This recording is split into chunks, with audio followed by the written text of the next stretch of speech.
Hello, Flickering Myth family, and welcome to our channel. My name is EJ, and thank you so much for joining us for yet another movie review. If you're not subscribed to our channel, what are you doing? You're missing out on movie reviews list.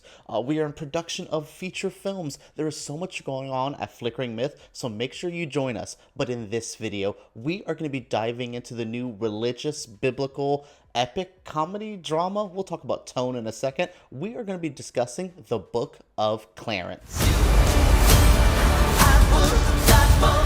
This review is coming from somebody who is not religious at all. I guess I would label myself an atheist. I grew up Catholic, so I will say religion is something that's always been around in my life. As non-religious as I am, it's still an attachment. There's so much that are in your society or in your just kind of cultural things that we latch onto. So I am coming into this movie not a religious person, but I really respect the stories, especially the story of Clarence. I think he is a very interesting figure within the biblical stories. I mean, there's so many characters and stories within the Bible that make really interesting modern adaptations, or at least that could be filtered through a modern lens, like they do with the Book of Clarence. While this movie is set in AD, this movie feels so real, so current, and that's definitely Jeymes Samuel and the filmmakers and all that, really trying to kind of create a world. There's so many things that double as things that were in the biblical times, but also feel like discussions of police brutality or profiling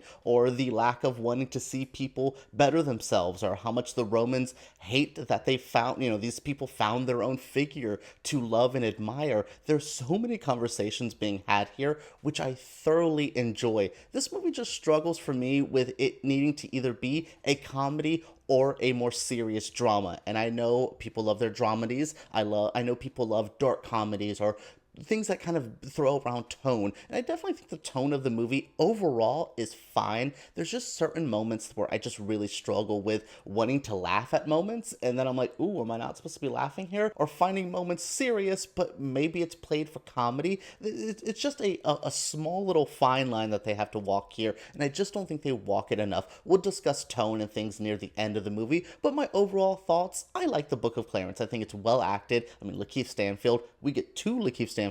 Sorry if that's a spoiler, but my goodness, there's two of them in here. Oh my god, James McAvoy is not in this movie enough. Teyana Taylor, Cyler, there's just so many great talented people doing the best with the material. It's not my favorite material. This isn't my favorite movie I've ever seen, but I really appreciate what the actors did to bring this out. I will also say production design, costume design, everything looks so good. The action scenes, I wanted this to be an action movie more than anything because the action scenes are so well made. This movie has a lot more positives than it is negatives. Just one of the major negatives, which I think is tone and balance and humor and all that, just sticks out like a sore thumb a bit too much. We follow the character Clarence, played by LaKeith Stanfield, who is a man struggling. He is down on his luck. He has no money, no prospects in life, but he's really trying to woo a young woman, played by Diop. He's really just trying to figure out his place in life, support his mother, do all of this set in the biblical times. And he is starting to realize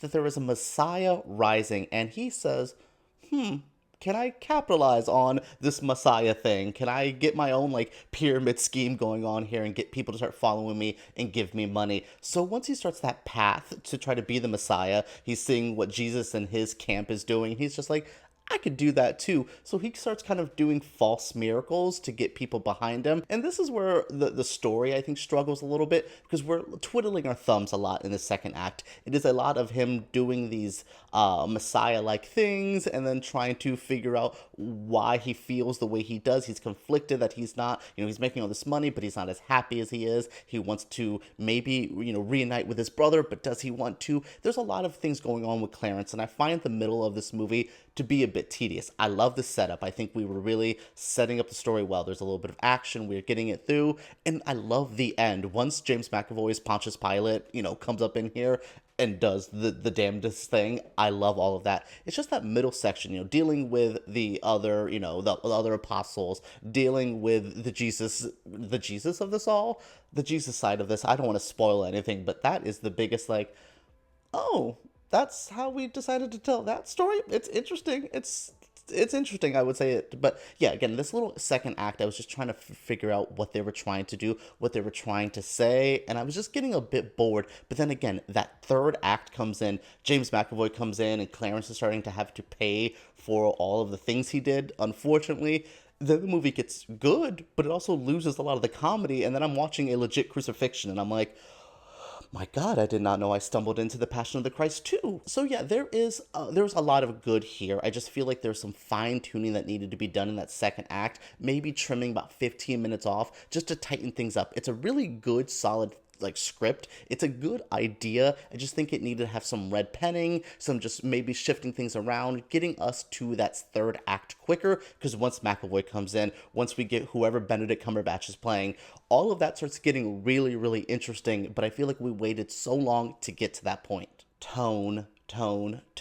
This movie knows what it wants to be. I will give it that, but I just think it struggles for me personally, knowing if it was going to be far funnier or far more serious. And I that's my biggest thing with comedy dramas. It's hard to do. It's why I stopped watching that show Shameless after a while, because I was just like, I'm supposed to be laughing, but I'm so stressed. I'm so annoyed. I'm so angry. I don't want to spend my time with that in a show that I find should be a bit lighter, a bit more fun. That's the problem with Book of Clarence. This movie is super fun when it starts. And I'm like, ooh, I like what we're doing. There's this one chariot race scene that I'm like, Jeymes, why are you not an action director? Why are we not getting more westerns? This is good. That chariot scene's great. So we're getting to know our characters. I love, we're blessed with great actors like LaKeith Stanfield. I mean, two of them, watching them work off together. I really love Cyler. I've loved him since I saw him in Power Rangers. He's great in The Harder They Fall, which is also by Jeymes Samuel. I love these people. I love this crew. They're so amazing, especially when we get these other actors coming in later on in the film. It's a really solid group of people.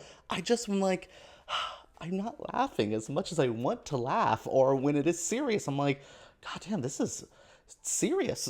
We're legit watching some pretty hard-hitting stuff, and I just find it it's a personal preference thing. I'm sure you could watch this movie and find it funny and love the serious moments. I just found myself kind of all over the place emotionally, and I wanted a better guide. I wanted the director to guide me through these emotions, the funny, the humor, all the scariness, the action, the drama, all of that. I just felt like I wasn't guided through all these things as easily as I could have. Maybe a director with a bit more experience. Jeymes Samuel, I'm not even shading you, bro. I think this movie is so well made, and I think your last movie was too. I just feel like balancing tone is going to be the hardest thing ever. That's why, greats like Tarantino and Spike Lee, I think, struggle with tone a lot of the time either. This is not just a younger filmmaker shading moment. This is just something that I'm like, just tweak it a little bit and we could have a masterpiece on our hands. This movie is certainly no Ben-Hur or anything like that, but I will say we need more biblical epics. It's a time period that looks great on film. It's stories that we could be diving into. There's more Bible stories.